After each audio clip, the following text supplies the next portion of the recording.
Picture walking into your kitchen tomorrow morning and finding every surface already clear.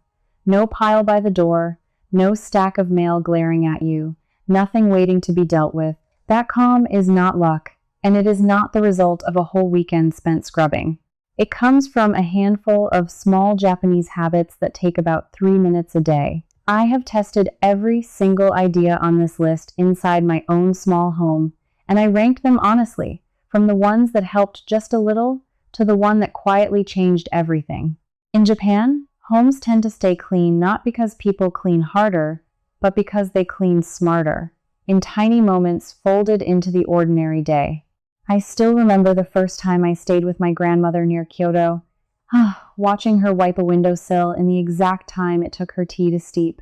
The number one habit on this list is the reason her home never once looked messy, and I promise it costs you nothing and works in the smallest rental apartment. So stay with me, because these ideas climb in power, and I saved the very best for last. Let me start at number 13, and I want to be honest, this one is simple, but it sets the foundation for everything above it. Number 13 is the entryway rule, the Japanese call the genkan. In a Japanese home, there is a small sunken space just inside the front door where shoes come off every time, without exception. It sounds obvious, but here's the part most people miss. That little zone is a border. Everything from the outside world, the street grit, the parking lot dust, the pollen, stops right there and never travels deeper into the home. I set up my own version with a low tray and a single mat, and within 1 week, the amount of dirt reaching my living room dropped so much that I nearly stopped vacuuming the far rooms.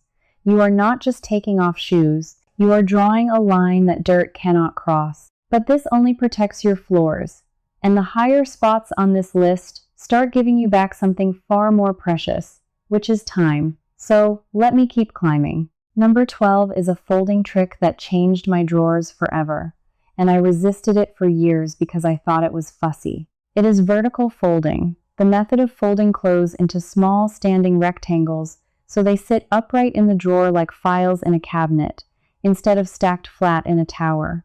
Here is why it matters. When shirts are stacked, you pull one from the bottom and the whole pile collapses. So within 2 days, the drawer is chaos again. When they stand on their edge, you see every single item at one glance, and you take one without disturbing any other. I folded my entire t-shirt drawer this way one Sunday afternoon, and 3 months later, it still looks exactly the same. Nothing has fallen over, nothing hides in the back. But folding fixes a drawer, and the next idea fixes the way a whole room feels the second you walk in. Therefore, it ranks higher. Number 11 is the principle of the clear surface, and in Japanese design, the deeper idea behind it is called ma, the beauty of empty space. Ma is the belief that the empty area around an object is just as important as the object itself. In practice, I picked one flat surface in each room and made a rule that it stays completely bare. For me, it was the small table by my sofa. Nothing lives there now, not a remote, not a mug, not a single receipt. And something strange happened. Because that one surface was always clear, I stopped letting the surfaces around it fill up too. One empty space sets the tone for the whole room. The eye finally has somewhere to rest. But keeping a surface clear is easier when you own less to begin with. Therefore, the next idea goes to the root of the clutter itself. Number 10 is the decluttering philosophy called danshari, and this one is deeper than a simple tidy. It is made of 3 ideas. Dan means to refuse what you do not need coming in. Sha means to let go of the excess you already own. Ri means to step away from your attachment to things. What made this click for me was the first part, Dan, refusing things at the door. Because most decluttering advice only ever talks about throwing away, I started saying no to the free samples, the extra bags, the little gifts that become clutter within a week. Once less comes in, less has to go out, and the whole cycle slows down. I filled 2 boxes for donation the first weekend, and, more importantly, I stopped refilling the space they left. Number 9 is the furoshiki, a simple square of cloth that has been used in Japan for centuries to wrap and carry almost anything. I know a cloth sounds too humble to rank this high, but hear me out. One furoshiki can wrap a gift, carry your groceries, cover a bowl, become a bag, or protect a fragile item in a drawer. Instead of a cupboard stuffed with gift bags, plastic bags, and boxes you keep just in case, you keep a few beautiful cloths that fold flat to nothing. The idea comes from motenai, the Japanese sense of regret over waste, the feeling that a thing still has usefulness left in it. I keep 3 folded in a drawer, and I have not bought a gift bag in over a year. But a cloth is a tool, and the next idea organizes the messiest hidden zones in your entire home. Therefore, it climbs above this one. Number 8 is drawer dividers, what the Japanese call shikiri, the art of giving every small item its own compartment. Think about your junk drawer, or the drawer under your bathroom sink, or the one in the kitchen where batteries, tape, and mystery cords all tangle together. The Japanese approach is to divide that space into small boxes, so each thing has a home the size of the thing itself. I used simple white boxes and even cut some to fit. Now, nothing slides around when I open or close the drawer, and I can find the scissors in 1 second instead of digging for a minute. Here is the quiet cost of not doing this. Those lost minutes searching for small things add up to hours across a month. But dividers work best when you have a drawer to divide, and I promised you something for the smallest spaces, so let me turn to you now. If you live in a small apartment or you rent, and you have been thinking these ideas only work for people who own their home and can drill into walls, this next part is made just for you. I lived in a rental for 8 years where I was not allowed to put a single screw in the wall. And these next 2 ideas are the reason it still felt spacious and calm. You do not need permission from anyone, and you will not lose your deposit. Number 7 is the tension rod. In Japanese, the tsupari-bo, a spring-loaded pole that wedges between 2 walls or 2 sides of a cabinet with no drilling at all. This tiny invention is everywhere in Japanese homes, and it is criminally underused everywhere else. You can mount one inside a cabinet to hang spray bottles by their triggers, freeing the whole shelf below.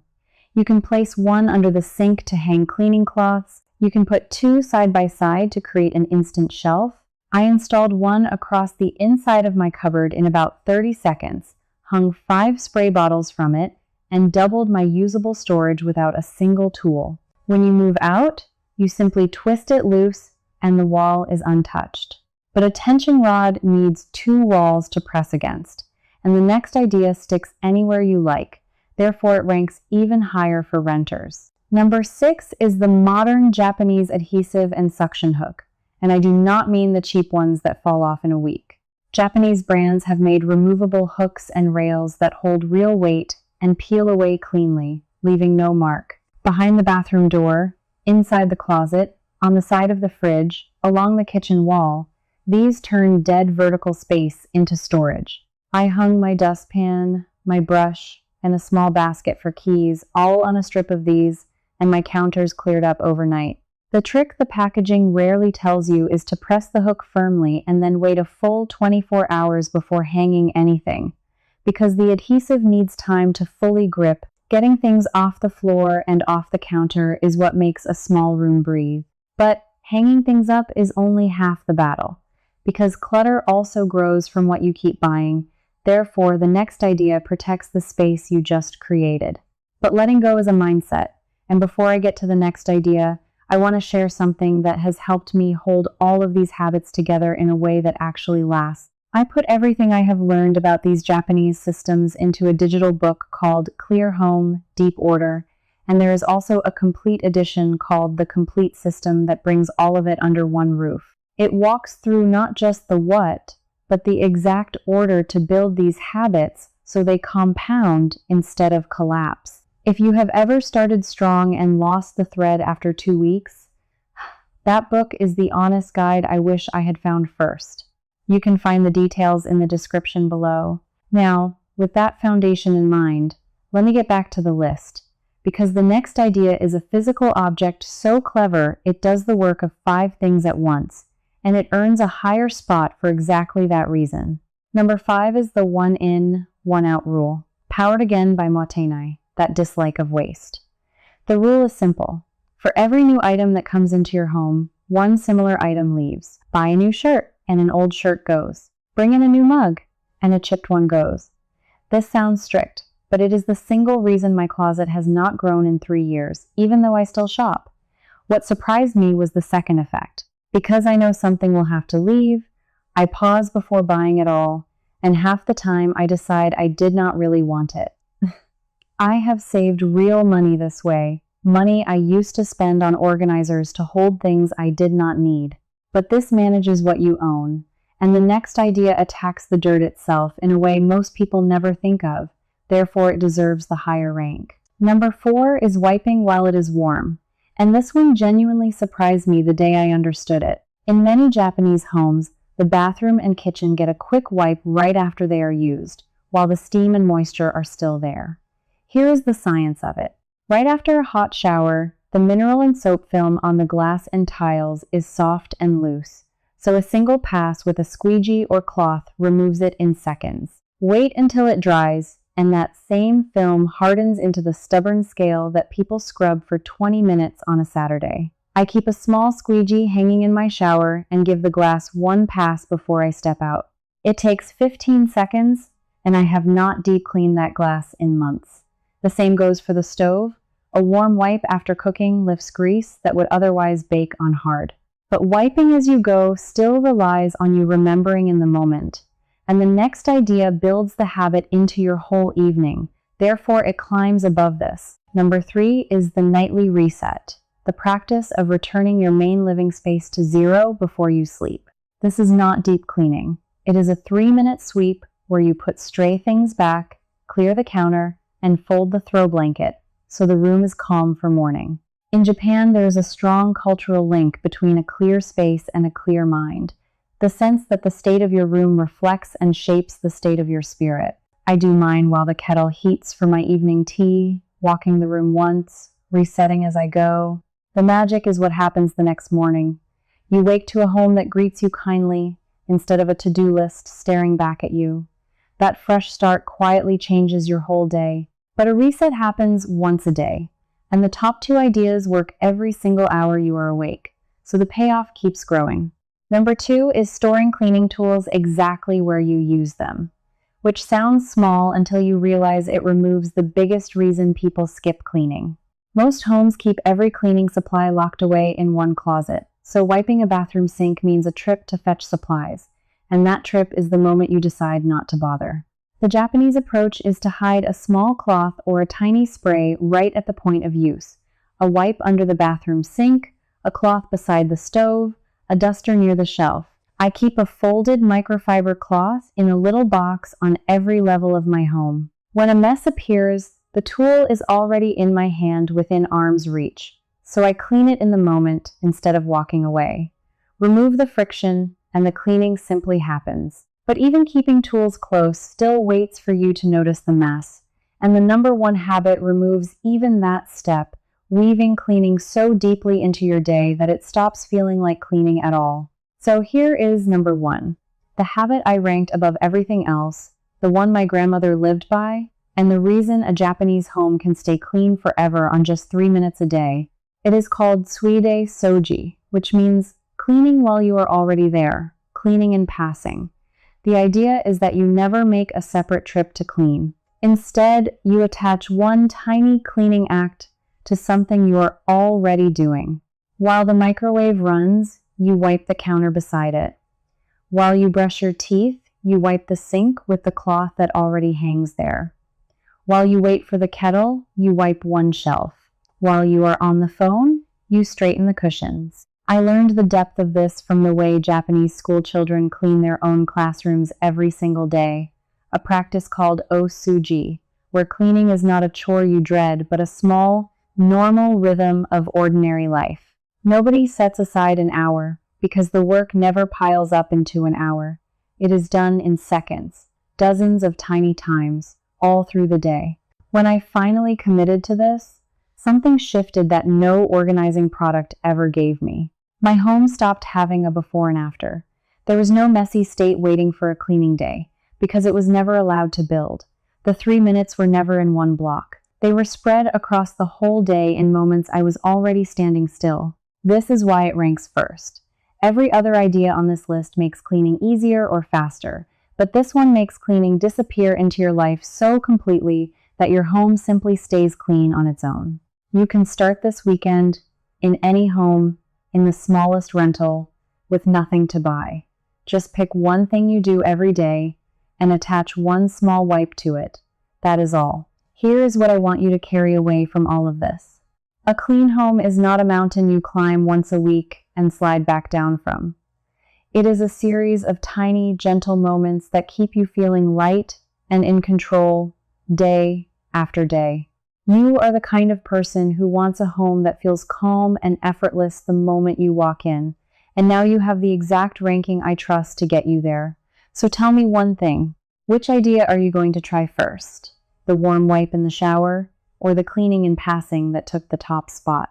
Leave me a comment and tell me, and let me know where in the world you are watching from, because I love seeing how far these little Japanese habits travel. If you want a home that feels quieter and simpler, come join the others here who are choosing calm over clutter, one small habit at a time.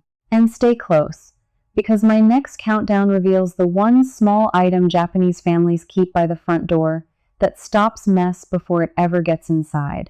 I ranked it, I tested it, and it surprised me most of all. Before you go, let me leave you with a little more, because I know the hardest part is not understanding these habits, it is making them stick past the first excited week. When I started cleaning in passing, I failed twice before it held.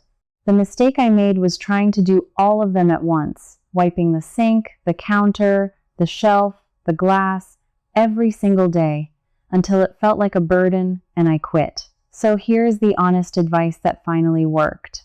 Pick only one trigger for the first 2 weeks. Just one. For me, it was the kettle.